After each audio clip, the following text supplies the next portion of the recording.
আসসালামু আলাইকুম। ঈদ মোবারক সবাইকে। ঈদের দিনটি কেমন কাটালাম সেই ব্লগটি শেয়ার করব। প্রথমেই ভোর রাত থেকে শুরু করি। মেহেদি সারা রাত দিয়ে ফজরের নামাজ পড়ে ঘুমিয়েছি। সকাল ৭টায় আবার উঠে পড়েছি সেমাই রান্না করার জন্য। আর আমার রান্নাঘর থেকে ঈদের জামাতের মাঠ দেখা যাচ্ছিল। তো সেমাইয়ের জন্য আমি সব বাদাম আর কিশমিশ দিয়ে গরম দুধের মধ্যে সেমাইটা ভিজিয়ে রেখে দিয়েছি, যেন নামাজে যাওয়ার আগে সবাই খেয়ে যেতে পারে। আমার বাসায় কম মানুষ, তাই কিন্তু অল্প রান্না করেছি। তারপর বেবিকে উঠিয়ে বেবির জামা কাপড়গুলো সব বের করে নিলাম, আর ওর জন্য জুতাটাও ঠিক করে নিলাম। আর এই যে ইনার গেঞ্জিটা পরার জন্য স্পাইডারম্যান নিয়ে নিয়েছে ও। তারপর দেখি প্রথম জামাত শুরু হয়ে গিয়েছে, ও দ্বিতীয় জামাত পরতে যাচ্ছে। মাশাআল্লাহ, জীবনের প্রথমবার আমার ছেলে ঈদের জামাত পরতে যাচ্ছে। সবাই দোয়া করবেন ওর জন্য। ও খুব এক্সাইটেড, ২-৩ দিন ধরে ঈদ কবে আসবে এই প্রথমবারই ও এরকম করছে। হয়তো বুঝতে পেরেছে ঈদের আনন্দটা। ওই যে বাচ্চাকে দেখা যাচ্ছে, দেখুন সবাই। আমি এত ভাগ্যবান যে আমি ওর প্রথম জামারটা এখান থেকে দেখতে পেরেছি, আর ওর বাবা সুযোগ বুঝে কিন্তু ওকে নিয়ে একদম প্রথম কাতারের দিকে বসেছে, যেন আমি একটু দেখতে পারি, এই জন্য আর কি।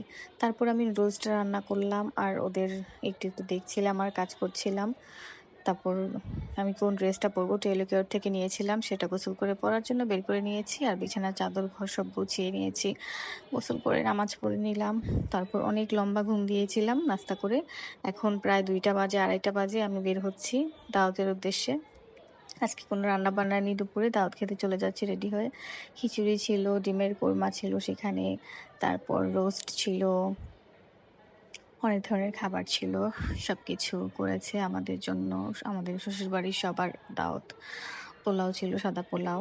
তারপর বিফ কারি ছিল, আলু ছিল সাথে। তারপর এখানে ছিল ডিমের কোরমাটা, তো আগে দেখিয়েছি, এখন আবার একটু দেখিয়ে দিলাম।